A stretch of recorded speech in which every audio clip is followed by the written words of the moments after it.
Hey guys, I hope you have had a good week so far. This is an episode where we are looking back, and I've told you in the past that when we are doing re-releases, that I try to make sure that there's kind of a method to the madness, that there's a benefit at this particular time to hearing an episode that we've already recorded.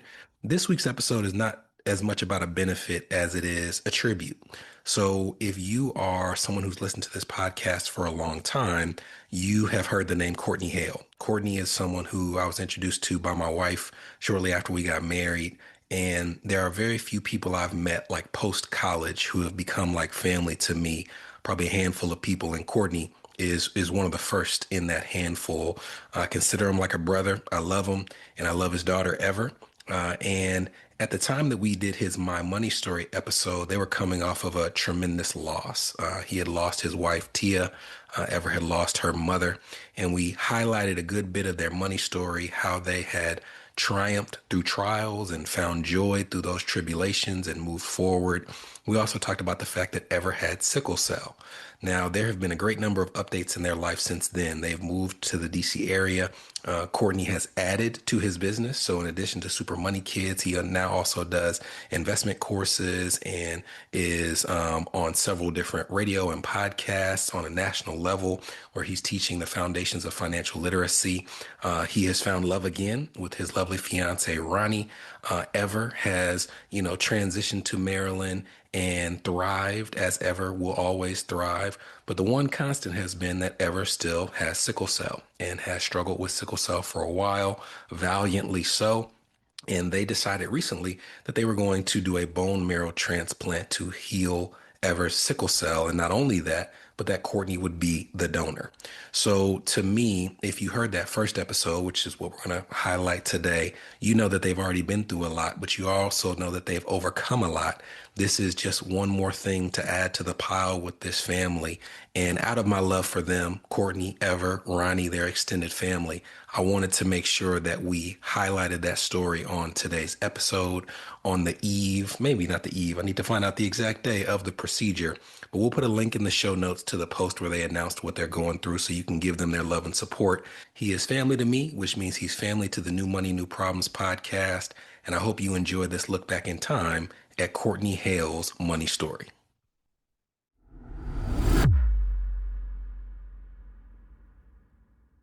So before we even get started, I gave a brief intro, but what do you do? Yeah, so I am the CEO. I call myself the chief hope dealer of Super Money Kids. We design digital financial education resources for schools and youth organizations across the country. Okay. Tell me what that looks like in terms of some of the products and solutions and, the typical contract you might have. What does your Yeah, day-to-day look like? so our customers are normally schools, school clusters, school districts, nonprofits. We license our content to them. We deliver modules. We design them for K through 12. So we're not teaching elementary students about retirement. We're talking to money in a way that they can relate to at their age. Okay. Well, let's go back and figure out why that became a passion of yours. So Courtney and I met, let's see, this is year 11 for me as a married man, and we met literally like the month after I got married. But take me back to the beginning and tell me about young Courtney. What was childhood like? Yeah, young Courtney. The interesting thing about childhood is you don't really know what it's like until you're an adult and you're looking back on it. Because when you're a kid, you're just kind of living. You're just going about your days with your friends and your family. And I came from a family that was extremely loving. I primarily was raised by my mom and her sisters from North Nashville. My grandfather had a house off West Trinity Lane. My grandparents in true like Black family way were married and lived in separate houses for a long time for reasons that worked out for them. And so my grandmother lived on a house that was 27th Avenue North.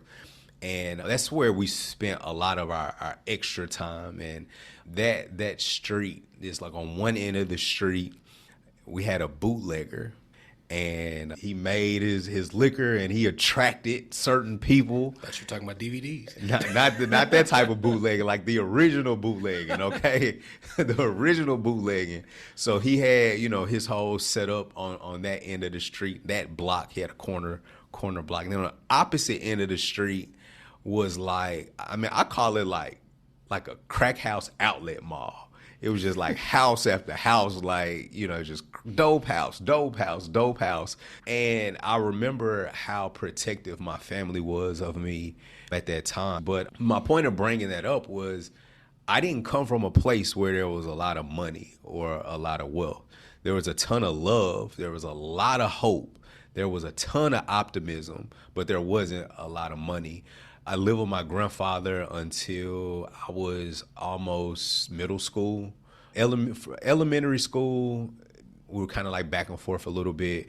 And then my mom eventually got married and we moved out. And then she and my stepdad bought a house. They were both like aspiring entrepreneurs at the time with very different approaches to how they wanted to pursue those dreams. My stepdad was like, risk it all, try everything. My mom was way more conservative.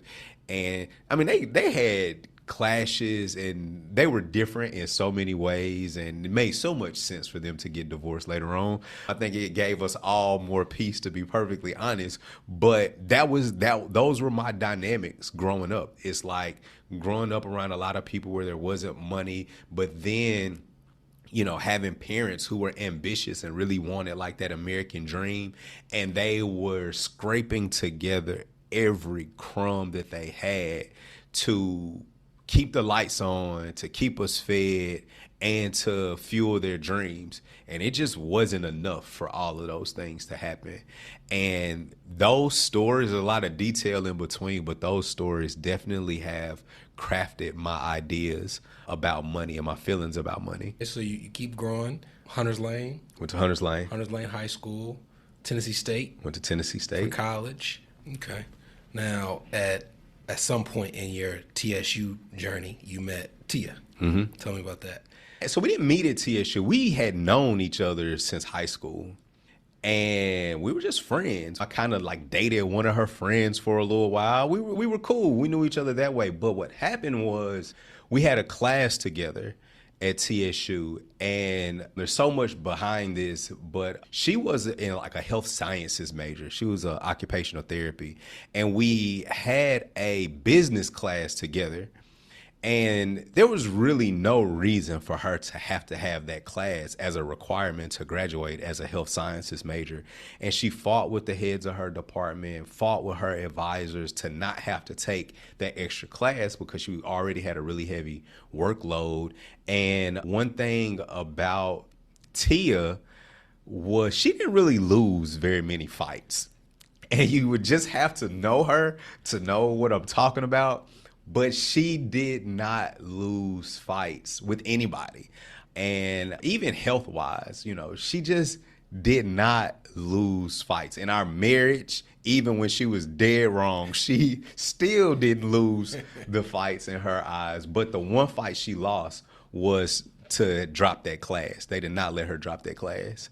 And it's fortunate for me because she ended up being my desk mate. And I was unprepared in the true Courtney fashion. She was over-prepared in true Tia fashion, and she helped me get through some assignments. And after that assignment that she saved me from, we were basically inseparable. All right. And so when I met you, you were still working full-time, and you were building your business in your spare time. There was a journey that you took from working full-time to part-time to, just going all the way in. Tell me about your professional journey to where you find yourself as an entrepreneur now. It's funny. I tell people that I'm an accidental entrepreneur, but I really feel like I'm exactly where God wanted me to be, even if I never saw it for myself. My goal was to be, if like financial services didn't work out and I didn't have like my own book a business, a firm to work for. I eventually transitioned into corporate America, and I was going to climb that corporate ladder and be an executive and lead teams and always be like a W-2 employee that had a bonus and a company credit card. And that was the vision that I sold Tia as well. But when I started doing we started the summer camp, is how I first got into financial literacy. I started the summer camp to teach teens about money while they were out of school. And I started doing that, and people would come and just sit in, or they would bring their kids. And we got really, really positive feedback on how good that program was. And even to this day, some of the things that we did in those classrooms during those summers, I think we did the summer camp thing for 3 years, maybe 3 or 4 years. And when you're working in your passion, it awakens every cell in your body. It doesn't become work anymore. You just do it because it becomes a part of who you are. And so I quickly found myself as this once, goal of climbing the corporate ladder to now I'm passionate about this other project, and started making changes to transition out of corporate. And it was tough, man. And it's interesting, man. Look, I'm 40 now, and so I feel like I have a little bit of wisdom. I got a few gray hairs. But one of the things that I feel like I've learned is the universe starts to tell us and give us instruction on which direction that we should go. And I was literally working crazy hours trying to prove to people that I was good enough and better to get certain status within a company, when actually what was happening was God was like, hey, your time here is ending. You're needed in another place. But I was trying to fight. That's what we do. We try to fight our way through it. And when I quit, I remember going to work and I couldn't do it anymore, man. I literally couldn't do it. That day I sat at my desk and I kind of spun for, I don't know, about 15 minutes. Couldn't even hit Control Alt Delete to log in. I was done. I got up, I went in my boss's office, and I'm like, man, I'm out of here, man. I can't do it no more. And I thought he was going to try to talk me into staying and all of these things. He was like, yeah, we knew this time was coming. It's everybody knew except for me. And the tough thing there, even through those plans, I didn't tell my wife for about 2 or 3 days that I had quit. I was leaving, I was still going to work. In high school, I got, it's a long story, but I was not able to come for a few days. And this is before them sending emails home for everything. So I used to get up, and we had a uniform. And I would get up every day and put my uniform on like I was going to school, and I would just go to Green Hills Mall. That's exactly what it was. I was faking it, man. Yeah. But it's interesting you say that for a couple of reasons. The first is your passions aren't aligned. They're also, just because I know your story, you are talking about a period where you are not feeling fulfilled at work and there's a lot going on at home. We will touch on that. Even before that point in time, there was a period, so you bought a home, and there was a period where you moved out. Yeah. To take care of some things financially. Mm-hmm. So we were coming back we had went to a wedding in Vegas, and I was on the plane literally sleep, and I just had this idea. I was like, man, we could rent our house out, move in with Tia's dad, and pay off all our debt. And I say all good financial ideas come when you're leaving Vegas, right? So I wake up, Tia's next to me. I was like, hey, how about we move in with your dad for a year and pay off all our bills? And so I presented her with the proposal and how it made sense. The biggest point being that Tia and I's goal was to always create a life for our kid that was better than what we had. And we, at that point, I don't know, how old were we? Maybe right at 30. Maybe I was right at 30. She was 29. And at that point, for me, we had already exceeded what my childhood had been like. So on my end, I had honored the commitment to our future kid at that point. So I was good. But for her dad had always done really well in his career and had created, a really good middle class lifestyle for her, growing up. She always had nice things. So we needed a little bit more work to create a better lifestyle for our kid than what she had. And I knew in order for us to do that, we needed to start investing our money. She hated the idea. but she knew that it made sense. And so she went along with it. So we moved in with her dad. We were there for 14 months. And I to this day, man, I know you talk a lot about like the emotions that are attached to our money and the things that we have. Then when we moved out of that house, I remember the last day we swept everything, cleaned the floor, and we literally had everything out of this house that we had bought. You know, as 23, 24-year-olds, it was completely empty. Everything that we had packed up, and we were getting in a truck to go live with her dad. I felt like somebody had died. To this day, you know, ultimately we hadn't got to the part of the story yet, you know, but Tia passed away May 2020. Which will probably forever be the saddest thing and the most hurtful thing that ever happened in my life. The second was moving out that house. It tore me to pieces. What was it about that made it so impactful, so visceral? The biggest thing was I knew my wife didn't want to do it, and I think she felt like we were giving up, and the level of independence that we had created at that age, we were choosing to sacrifice it to go live with a parent.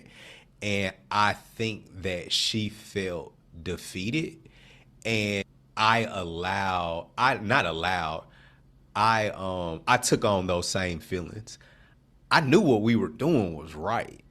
It made sense. We were with her dad for 14 months, and we paid off. You know, we paid off a car, we paid off student loan debt, we paid off credit cards.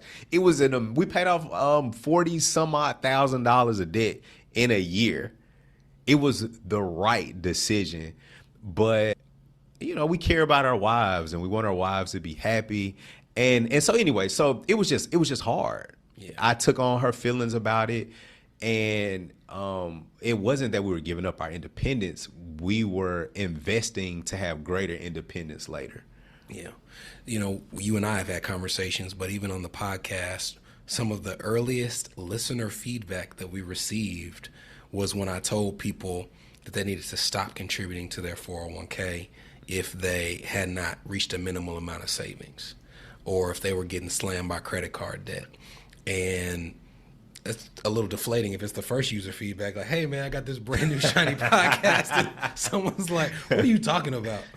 And through experience, I can say that some of the things that are hardest for people to come to grips with are when you are in a situation with your housing where you need to take a step back or take a step down. When you have a child that is in a private school that financially you really can't afford to send them to that school. Yeah. When there's something that you're like the things that we feel symbolize a level of success. And when we're forced to give up those things, the emotion that's attached to it, especially in your case, when it's like you saw that as kind of like the house on the hill, based on, sounds like the way you grew up. Yeah. Like this house meant more than just me buying a house. This says something about who I feel I am as a person. Absolutely. And I'm giving that up. Absolutely. So you give it up, you pay off a tremendous amount of debt. At what point does Tia get sick? About a year later, about a year living with her dad, she gets sick while we're living with her dad. But we don't have any idea as the severity though. Mm-hmm. These things happen, and you know, these things were happening, and we didn't understand. She kept getting diagnosed with pneumonia, and we're just kind of going along with it. And she had a instance to where her heart rate dropped extremely low, and we had to get her to emergency. And then that was when we found out about the heart condition. And at that point, we hadn't been back into our house for a year yet. And so, you know, we go from moving out of our house to paying off the debt, having a kid, because while we're living with her dad, we end up having a kid. So we go back home with our newborn, and within a few months, Tia is back in the ER for the second time in like less than a year. And her heart rate dropped to levels that I think if it's any lesser of a person, you know, we would have been out of there. Right. And you know, she made it through that. And so from there, lifestyle changed drastically, figuring out what was to happen next, waiting to see if as time passed and she was further postpartum, if her heart was going to heal itself, because there was this idea that pregnancy definitely puts more stress on the body, makes the heart work harder. And, as time passes, maybe the heart gets better. And she got better physically, and I think mentally she got better, but the heart never got better. Right. And things just got really, really tough. She would go on to have a heart transplant, and that was the best 11 months of our lives. Right. For all of us, for her physically, for me, for our daughter. That 11 months was great. Within that 11 months, we started a pandemic. And when people were complaining about being quarantined at home, I was like, man, this kind of cool, being with my daughter and being with my wife. And but she passed May 2020. You referenced your daughter. You gotta know his daughter, and if you know her, you're listening to that sentence and you're smiling, because she is like an explosion of personality. She is, man. And our lives were full of action from the time that, I don't know, really from the time that we got married and we moved into that house or whatever. There's just like always something happening, always something going on, lots of highs. And it just made so much sense that we would be blessed with a daughter that was the way that she was, the way that she is. Everybody like loves their kid, but there was just something special about Ever's personality that I think gave us like this something extra to get through all of the things. And I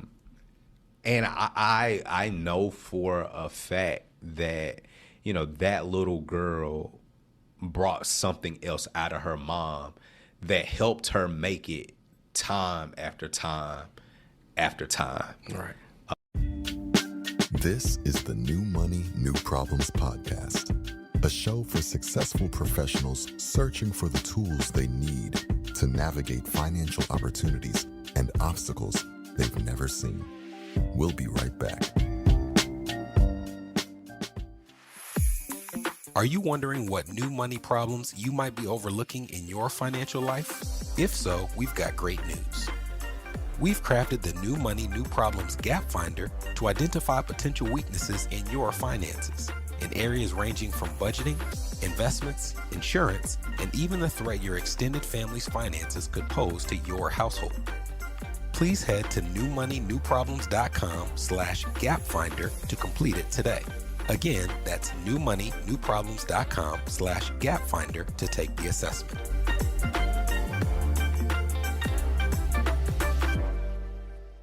You're listening to the New Money, New Problems podcast. Subscribe now at newmoneynewproblems.com. Welcome back. For someone who doesn't know you, what is it that you think, not about just yourself, but about your crew, that has allowed you to still thrive and pursue joy in the midst of hardship? Yeah, I think that you have to realize, and I've struggled with this, but our lives are bigger than like how much money we make in paying our bills. I've struggled with that even to this day, but I think what happened during this period as the Super Money Kids brand began to develop is like this became like who I was, and I can't abandon me. Like I had swam so far out in the ocean that there was really a point of no return. And then plus you start talking about all the things that I had been through. I had been hurt, had gone through so much hurt. Like I wanted happiness, and this work brought me joy. And it also, I knew that this work would also bring joy to a lot of families throughout the country as well. I knew a lot of people that were from their own versions of North Nashville throughout the country, and various young people who had all types of traumas, but they had big goals though, and they just never really saw a way out of what they were going through in the present. And I believe that our work provides a pathway out of those traumatic experiences. It gives young people the opportunity to dream for whatever they want and live a life that gives them purpose, utilizing their talents. It's like everything that we want as humans. You know, I feel like our work empowers us to be that and not have to be, you know, slave to a temporary problem. And that's what our brand is about. And so as I remember why I was called to do this work, like my personal struggles weren't enough for me to stop doing it because we were creating hope for a lot of other people. When you see that hope that you've given to a young person who is a young you, when it comes to the financial literacy that empowers not just them, but empowers their family, what do you get in return? Man, you know, I never thought about it like that. I never thought about like what I get in return. I've always thought about like how our community is better. It's like how our society is better. When we have more people who can participate in capitalism, like our economy is better. When we have more people who are business owners and investors, our communities are stronger, our schools are better, we're healthier, we create new things. There are different levels of happiness, and that's rewarding. I think the example of Super Money Kids becomes like a case study that the next generation can refer to for options. I think that for me personally, I've shown my daughter how you can pursue your dreams and you can do anything. Because if I can look, when I started this work, there were not a lot of schools lining up to pay me for this. Okay. And in a very short period of time. So, and I don't want to lose my thought about what I get from this. I'm a veer away for a second to make a point. We created a program. The first digital program we created was not Super Money Kids. Most people think that it's Super Money Kids because it's like we did the banks and Super Money Kids. That was the thing that was marketable. And that's the reason why we completely changed the brand from Knowledge Bank to Super Money Kids. Before Super Money Kids, we created another kind of like hybrid digital program. And we created this set, and I was still young and passionate. And I just sat down and I wrote out all of these scripts. I remember in one of Kanye West songs, he talks about imagine writing 6 songs a day for 6 summers, right? That's what Kanye, he just in his bag writing. That's exactly what I was doing. We created this program. It was amazing, still probably the best thing we ever created, and I couldn't get one school in America to pay for it. So fast forward to now, schools been more open to digital programming. And now we've been able to sell this program. And so it's like what I get is when you see something as an opportunity or when you have vision for something, just pursue it. Sometimes our vision manifests before the rest of the world catches up. That can become a story for other people.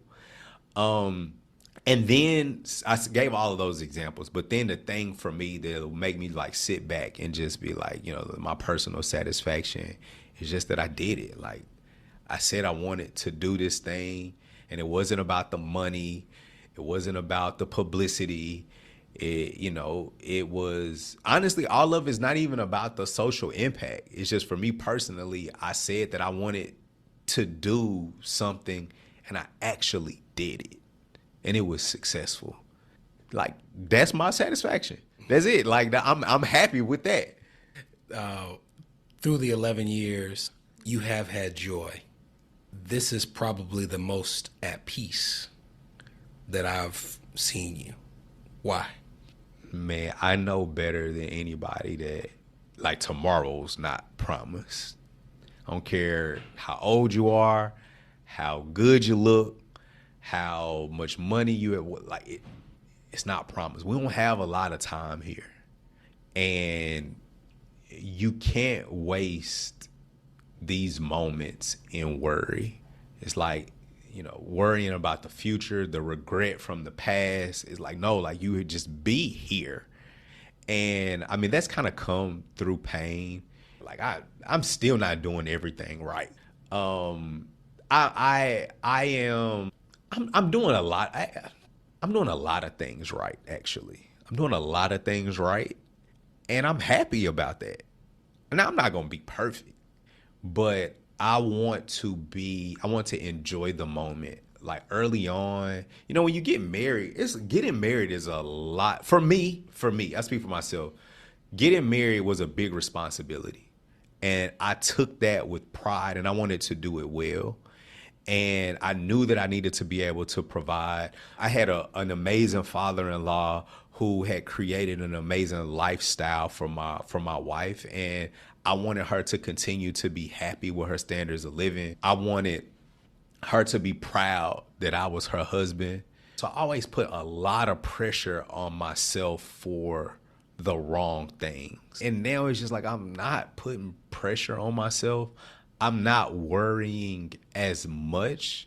Again, I mean, we're still human. We want to have all of those feelings. At the point that you stop having some of these feelings, you need to go we all need to go talk to somebody, but if you're not experiencing all of the feelings, you need to get there immediately, okay? Because something is a little off. But now I'm just living.